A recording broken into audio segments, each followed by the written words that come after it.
A reading from the Holy Bible, the New American Bible, from Exodus chapter 32, the Golden Calf. When the people became aware of Moshe's delay in coming down from the mountain, they gathered around Aaron and said to him, "Come, make us a god who will be our leader. As for the man Moshe who brought us out of the land of Egypt, we do not know what has happened to him." Aaron replied, "Have your wives and sons and daughters take off the golden earrings they are wearing and bring them to me." So all the people took off their earrings and brought them to Aaron, who accepted their offering. And fashioning this gold with a graving tool, made a molten calf.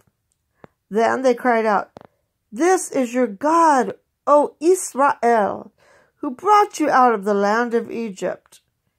On seeing this, Aaron built an altar before the calf and proclaimed, "Tomorrow is a feast of the Lord." Early the next day, the people offered holocausts and brought peace offerings. Then they sat down to eat and drink and rose up to revel. With that, the Lord said to Moshe, "Go down at once to your people, whom you brought out of the land of Egypt, for they have become depraved.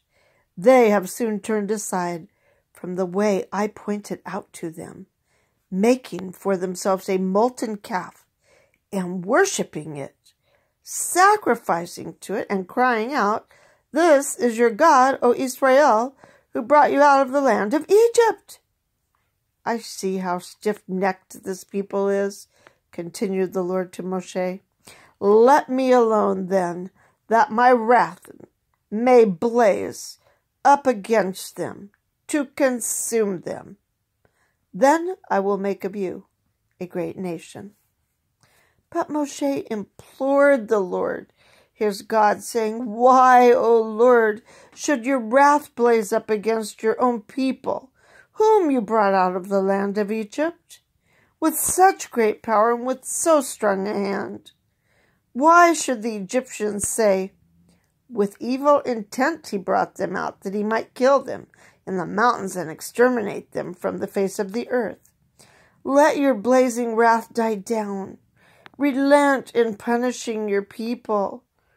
Remember your servants Abraham, Isaac, and Israel, and how you swore to them by your own self, saying, 'I will make your descendants as numerous as the stars in the sea, and all this land that I promised, I will give your descendants as their perpetual heritage.'"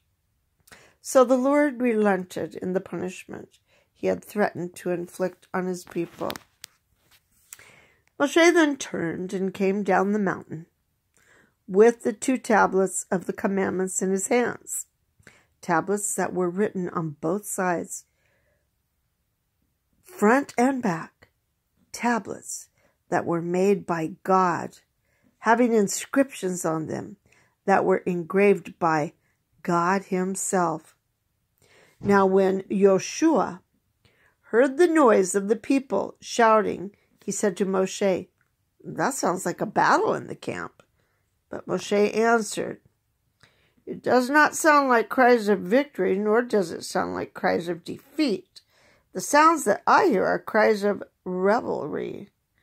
As he drew near the camp, he saw the calf and the dancing. With that, Moshe's wrath flared up so that he threw the tablets down and broke them on the base of the mountain.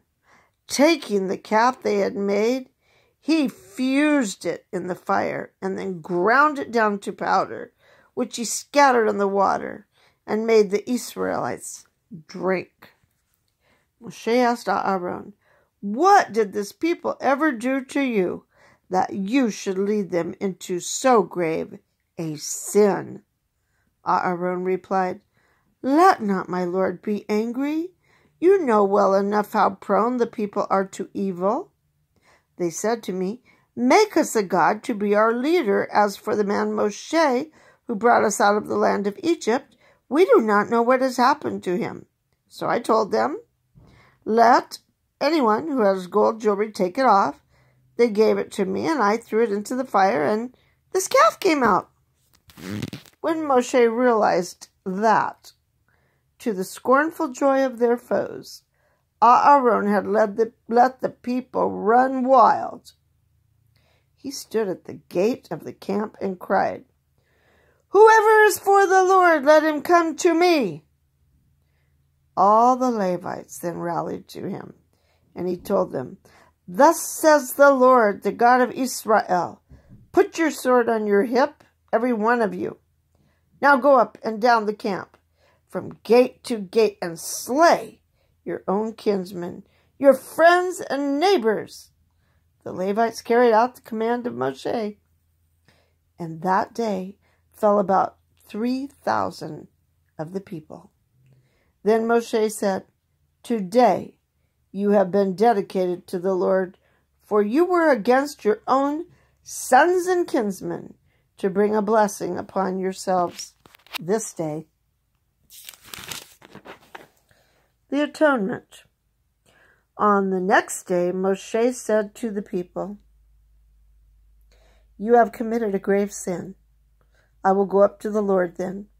Perhaps I may be able to make atonement for your sin."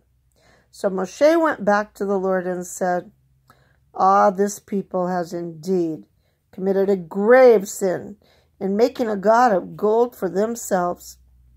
If you would only forgive their sin. If you will not, then strike me out of the book that you have written." The Lord answered, "Him only who has sinned against me will I strike out of my book.